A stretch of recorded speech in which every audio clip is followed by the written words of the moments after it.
janvier 2025 et je vous propose un nouveau bulletin d'information en Ukraine.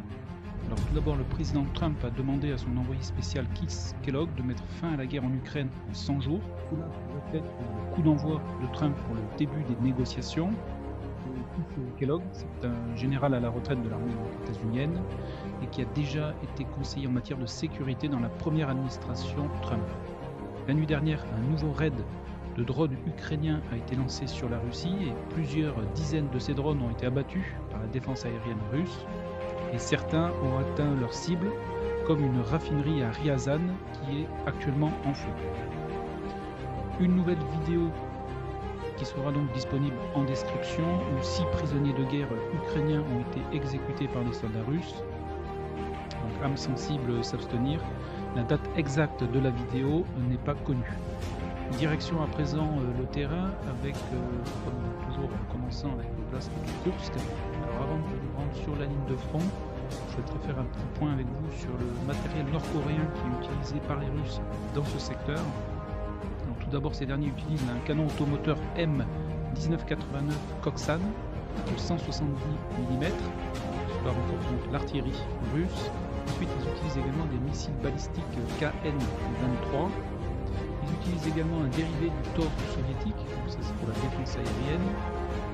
Un missile anti-char qui répond au nom de Bullseye 4, qui est donc installé sur un véhicule blindé de transport de troupes et qui est donc utilisé contre les chars ennemis avec une portée de 10 à 25 km. Et enfin, ils utilisent également un nouveau lance-roquette multiple de 122 mm installé dans un camion civil blanc, comme ici vous pouvez le voir sur l'image, afin de pouvoir tromper les drones kamikazes ukrainiens. Nous allons maintenant nous rendre sur la ligne de front en commençant ici avec le secteur de Darino où les Russes ont progressé. Ici, ils ont hissé leur drapeau le 21 janvier, donc on est vraiment à l'ouest de Nikolaïevo-Darino. Ici, le village de Darino prend à plus de 90% sous contrôle russe. Un petit peu plus à l'est, une avancée des Russes a été observée puisque leur position a été ici bombardée hier dans la journée. On est au nord du village de Sverdikovo, qui est ici, actuellement sous contrôle ukrainien. Et un petit peu plus au nord ici, notre position de l'armée russe a été bombardée le même jour à proximité d'un PVB 302, c'est un véhicule blindé de conception suédoise et qui est actuellement donc en service dans l'armée ukrainienne et celui-ci a été abandonné ici. On se déplace à l'est de Leonidovo où les Russes ici ont sécurisé cette partie du terrain. Le village de Nikolski reste aux dernières nouvelles toujours sous contrôle ukrainien. À l'ouest de celui-ci, ici 2 BMP-3 donc russes ont été endommagés et abandonnés dans la journée du 19. Les Russes ont lancé une attaque sur le nord du village de Viktorovka, ici une attaque avec plusieurs blindés qui a eu lieu donc, le 21 janvier. Et à l'ouest ici, quelques jours plus tôt, c'est un MTLB russe qui a été détruit, donc le 18. Pas d'autres informations donc, sur la partie nord. Sur la partie est et sud du front de Kursk, précisément dans le secteur de Soudja, ici à l'est de cette ville, une position ukrainienne a été bombardée le 20 janvier dans le village de Agronome. Donc rappelez-vous, dans la dernière vidéo, les Ukrainiens avaient sécurisé le village de Bondarevka. Donc apparemment, ils continuent à leur avancer vers l'est dans ce secteur. Kolmakov reste dans la zone grise. Et ici, l'infanterie ukrainienne a été attaquée par des drones kamikazes le 21 janvier au sud de Mitriokov. Sur les arrières ici ukrainiennes, un VAB de l'armée française qui a été transféré à l'armée ukrainienne a été détruit le 21 janvier. Et ensuite, ici, un secteur a été bombardé avec un lance-roquette multiple russe le 20 janvier. Ce qui veut dire ici que le secteur est sous contrôle ukrainien. Donc voilà pour le secteur de Kursk. On se déplace vers le sud-est, ici dans l'oblast de Kharkov. Ici, Ukrainiens et Russes ont perdu des blindés. Donc ici, les Ukrainiens, le 20 janvier, un blindé a été détruit avec un obus Krasnopol. Je vous rappelle que Krasnopol est un obus qui permet des tirs très précis. Et ici, au nord du village de Staritsia, c'est un MTLB russe qui a été détruit par un drone larguant des charges explosives. Et à proximité de ce blindé, 5 autres véhicules ont été détruits, mais c'était des véhicules civils. C'était pas blindé.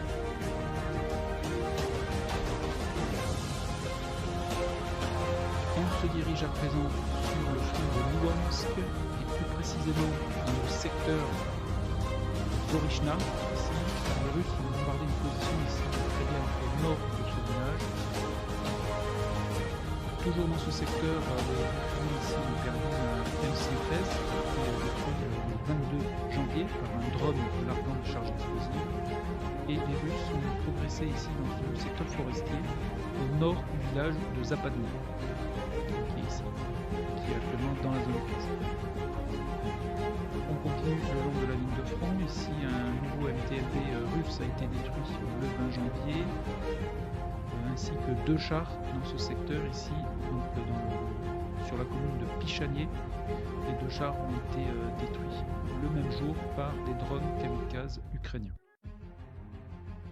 En parlant des Ukrainiens, ils ont avancé et sécurisé le village de Zarisdovier, qui se situe ici, qui était précédemment dans la zone grise.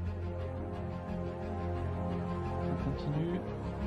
À l'est de Stepi, ici, ce sont les Russes cette fois-ci qui ont sécurisé cette partie du terrain, qui est entre Stepi et le lac de Zerenie.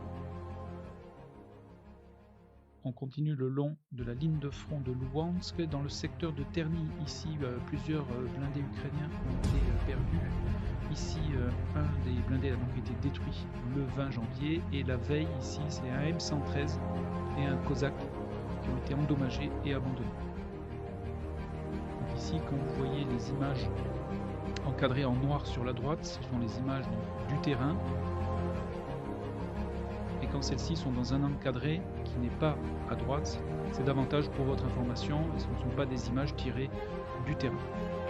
On continue, pas d'informations dans le secteur de Siversk. Sur Chassifiar ici, les Russes continuent de lancer leur infanterie dans la zone grise, et notamment entre les 21 et 23 janvier. Ici, leur infanterie a été bombardée, et ici, elle a été attaquée par des drones kamikazes le 23 janvier. Et en même temps, les Russes ici ont réussi à sécuriser donc, cette partie du terrain, donc, qui se situe donc à l'est de Chassifiar et le long du canal.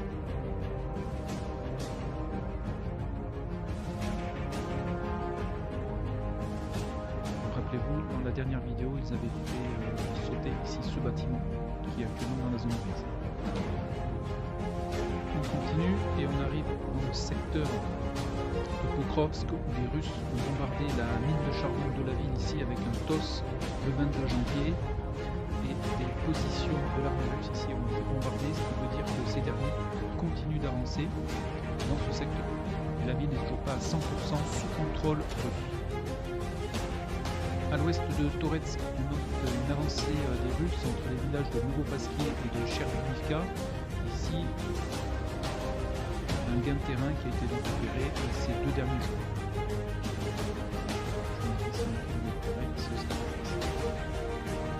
Nous arrivons maintenant dans le secteur de Donetsk. Les Russes continuent leur avancée sur l'autoroute ici. Pour les nouveaux auditeurs, il y a une autoroute ici qui est empruntée par la logistique ukrainienne entre Pokrovsk et Konstantinivka. Konstantinivka qui est un hub pour la logistique ukrainienne, puisque c'est de là que Chassifiar et Pokrovsk sont approvisionnés.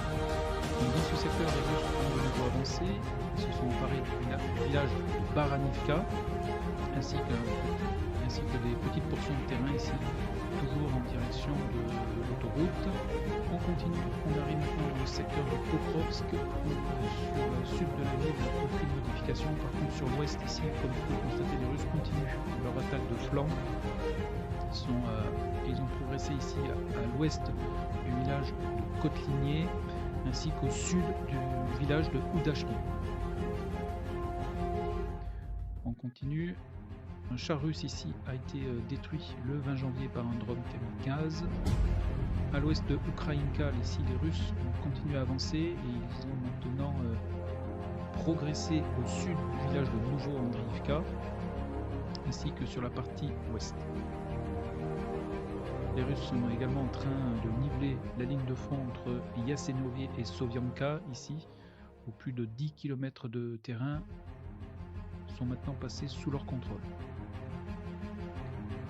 Ici, une position de l'armée russe a été bombardée le 21, ce qui sous-entend que le secteur à l'est ici est maintenant sous leur contrôle.